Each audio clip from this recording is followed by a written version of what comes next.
आजची जी सभा आहे ती सभेचं महत्त्वाचं कारण म्हणजे 8 जानेवारीला देशातील सर्व केंद्रीय कर्मचारी ज्या माध्यमातून संप करतायत, ज्या कारणासाठी संप करतायत ते कारण प्रत्येकाला समजलं पाहिजे। आज या सरकारच्या माध्यमातून ज्या पद्धतीने कामगार क्षेत्रामध्ये केंद्रीय कर्मचाऱ्यांची पिळवणूक होत आहे, या पिळवणुकीच्या माध्यमातून आपल्या सर्वांना त्याची कल्पना आली पाहिजे। मागचं वर्ष 2019 हे सर्वांनी अतिशय कुर्बानीचं वर्ष म्हणावं लागेल आपल्याला। वर्षभर आपल्या केंद्रीय कर्मचाऱ्यांनी अतिशय हाल अपेष्टा सहन केल्या आणि अजूनही त्या सहन करायच्या आहेत आपल्याला। याचं कारण हे आहे की हे सरकार आहे, हे सरकार अतिशय हुकमी पद्धतीनं, जुलमी पद्धतीनं कामगार संघटनेचे अधिकार हिरावून घेत आहेत। मित्र, ज्या वेळेस संविधानाने या भारतामध्ये कामगारांना आपले हक्क दिले, हे संविधान तुम्ही आम्ही तयार केलेलं नाहीये। हे संविधान इंग्रजांच्या काळामध्ये देश स्वतंत्रापासून झालेले संविधान आहे आणि या संविधानामध्ये जे काय हक्क कामगारांना दिलेले आहेत ते हक्क आता हे सरकार हुकुमशाही पद्धतीने काढून घेत आहेत आणि म्हणून आमची लढाई आहे सरकारच्या विरोधामध्ये। मित्रो, आज आपल्या सर्वांना कल्पना आहे देशामध्ये केंद्रीय कर्मचारी एकवटले आहेत। मागच्या वर्षी आपण 3 दिवसाचा संप केला होता, 23, 24, 25 जानेवारीला। या संपामधून आपल्या सर्वांना माहिती आहे की काय मिळालंय। मित्रांनो, ज्यावेळेस संप आपण केला त्यावेळेस दिवस आठवा तुम्ही। त्या दिवशी केंद्रीय कर्मचाऱ्यांना त्याच्यापूर्वी 30,000 कर्मचारी सरप्लस केले होते। कदाचित तुम्ही विसरले असाल मित्रो। नवीन वर्षाची सुरुवात होत असताना मागच्या गोष्टी आपल्याला आठवण करून देणं गरजेचं आहे। 30,000 कर्मचारी डिफेन्स मधले सरप्लस केले होते आणि त्यामध्ये खडकवासला डेपोचे कर्मचारी आपल्या 512 मध्ये येऊन दाखल झाले होते। त्यांची जॉईनिंग आपल्या 512 मध्ये झाली होती। अनेक कर्मचाऱ्यांना ते माहिती होतं। देशातील सर्व केंद्रीय कर्मचाऱ्यांनी हा संप केल्यानंतर सरकारने तो आदेश स्थगित ठेवला। मित्रो, या सर्व 30,000 केंद्रीय कर्मचाऱ्यांची स्थगिती त्यांनी जागेवर ठेवली आणि ज्यांना ज्यांना सरप्लस केलं होतं त्या सर्व सरप्लस केलेल्या कर्मचाऱ्यांना त्यांनी जागेवर ठेवलंय आणि हे आपल्या 3 दिवसाच्या संपाचं मोठं यश आहे। मित्रो, कुठलाही संप केल्याशिवाय काही मिळत नाही असं कोणी समजू नका की सरकार आपोआप आपल्या सर्व पदरामध्ये घालेल। ज्या रेल्वेने ती चूक केली ती रेल्वे आज ते भोगत आहेत। मित्रो, 1974 पासून आजपर्यंत रेल्वे संपात उतरलेली नाहीये, परंतु रेल्वे संपात न उतरल्यामुळं आज रेल्वेचं जे खासगीकरण 100% करण्याचा घाट या सरकारने केलेला आहे त्याला ती कामगार संघटना विरोध करू शकत नाही आणि म्हणून आज रेल्वेचे डोळे उघडल्यानंतर रेल्वे आपल्या बरोबर आहे। आज केंद्रीय कर्मचाऱ्यांनी 1977 पासून संप केलेला नाहीये। त्याचं कारण हे आहे की राज्य सरकारने असं ठरवलं होतं किंवा राज्य सरकारचा आता असा एक आदेश निघाला होता की केंद्रीय कर्मचाऱ्यांना जे मिळणार आहे, ज्याही आर्थिक फायदे मिळणार आहेत, जो वेतन आयोग मिळणार आहे त्याप्रमाणे सर्व राज्य सरकारी कर्मचाऱ्यांना तो आदेश लागू होईल। अशा पद्धतीची एक व्यवस्था राज्य सरकारी कर्मचाऱ्यांना केल्यामुळं राज्य सरकारी कर्मचारी 1977 पासून या देशामध्ये संपावर गेले नाही। परंतु आजची परिस्थिती अशी झालेली आहे, जर आपल्याला मिळालं नाही तर राज्य सरकारला ते मिळणार नाही आणि म्हणून राज्य सरकारनं काल जाहीर केलंय की केंद्रीय कर्मचाऱ्यांच्या या संपामध्ये आम्ही तुमच्या बरोबर आहोत आणि देशातील नव्हे, आपल्या संपूर्ण राज्यातील नव्हे, संपूर्ण देशातील राज्य सरकारी कर्मचारी आपल्या बरोबर आहेत। आपण हा संप करत असताना AIDA बरोबर देशातील 10 मोठ्या बलाढ्य संघटना आहेत आणि या 10 संघटनेच्या माध्यमातून आज आपण हा संप करायला निघालो। मित्रो, हा संप करत असताना हा मूळ लक्षात घ्या मित्रो। जो मूळ आहे म्हणजे ज्या मागण्या आहेत त्या मागण्या सरकारला आपण नुसत्या 1 दिवसात दिल्या आणि उद्या संप करतो असं नाहीये।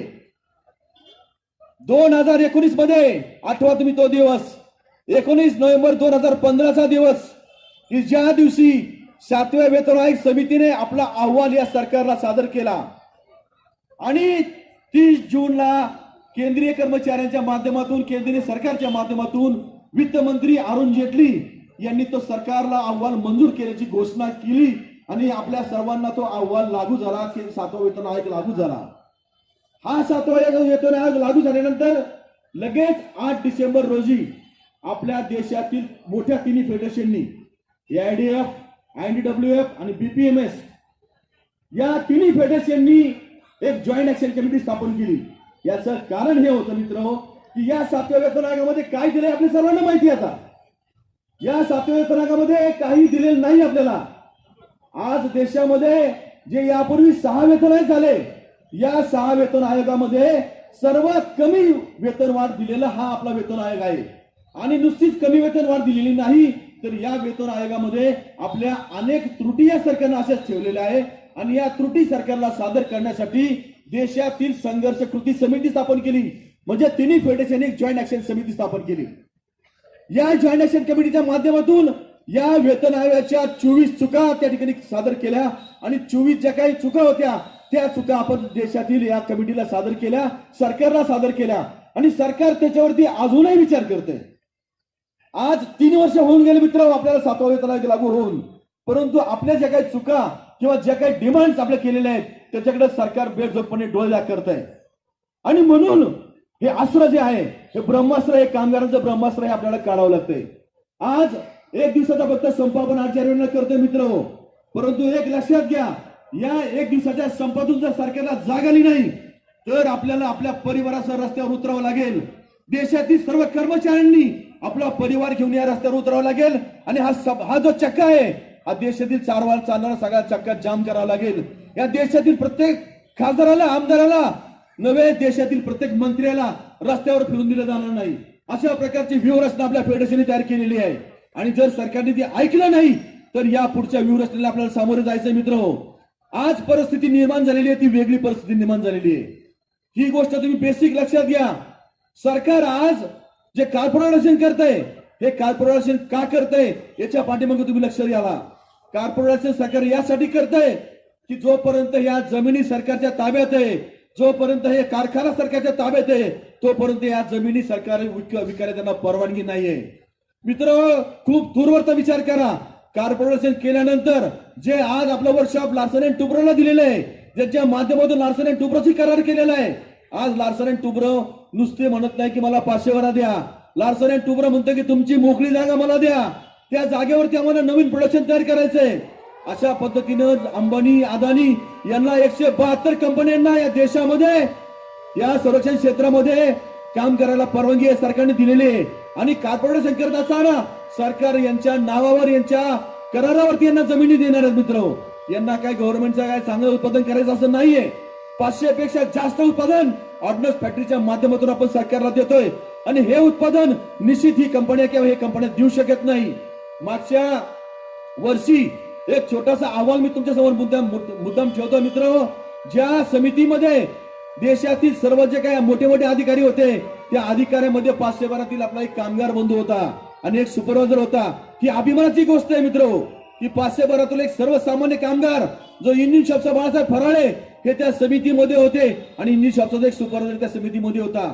त्या समितीने काय निरसन केलं मित्र की ज्या ज्या देशातील इतर प्रायव्हेट सेक्टरने काही रणगाडे बनवलेले आहेत, काही सरकारी इक्विपमेंट बनवलेले आहेत आणि ही इक्विपमेंट देशामध्ये वेगवेगळ्या ठिकाणी टेस्ट केली जातात आणि या टेस्टिंगच्या समितीमध्ये आपले कामगार होते। या कामगारांना खड्यासारखं बाजूला या समितीने काढलं। याचं कारण हे होतं की या देशातील ज्या खासगी कंपन्यांनी आपली इक्विपमेंट सरकारला सादर केली, ही इक्विपमेंट पूर्णपणे फेल झालेली मित्र आणि हा अहवाल आपल्या जनतेपर्यंत, कामगारापर्यंत जाऊ नये म्हणून या समितीमधून या कामगारांना बाहेर केलं गेलं आणि अशा पद्धतीनं हुकुमशाही पद्धतीनं आज सरकार विचार करतंय। आपल्या माध्यमातून फेडरेशनने मागलेल्या ज्या काही मागण्या आहेत त्या मागण्या एकदम रास्त मित्र। मला सांगा, ज्या संविधानाने आपल्याला विचार करून कामाचे 8 तास ठरवलेले आहेत, यांना काय अधिकार आहे आपल्या 8 तासाचा 9 तास करण्याचा? या सरकारच्या माध्यमातून आपले कामाचे 9 तास करण्याचा घाट या सरकारने आता नियम मंजूर करतात मित्र आणि म्हणून आपली मागणी या ठिकाणी आहे की आमचे कामाचे 8 तास ज्या संविधानाच्या माध्यमातून तुम्ही आम्हाला दिलेले आहेत ते तुम्ही कमी वाढवू शकत नाहीये। ज्या माध्यमातून, ज्या संविधानानं देश, या संविधानाच्या माध्यमातून देश चालतो, ज्या संविधानाच्या हक्काने आम्ही कामगार हक्क मागतो ते संविधान बदलण्याचा हक्क या सरकारला नाहीये। त्या हक्काच्या माध्यमातून कामगार कायदे बदलण्याचा घाट या सरकारने चालवलाय मित्र।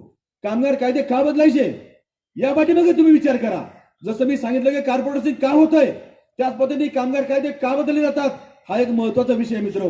कामगार कायदे यासाठी बदलले जातात की या देशामध्ये ज्या कंपन्यांना संरक्षण क्षेत्रामध्ये काम करण्याची परवानगी सरकारने दिलेली आहे, त्या सरकारवरती ह्या सर्व कंपन्यांनी दबाव आणलाय.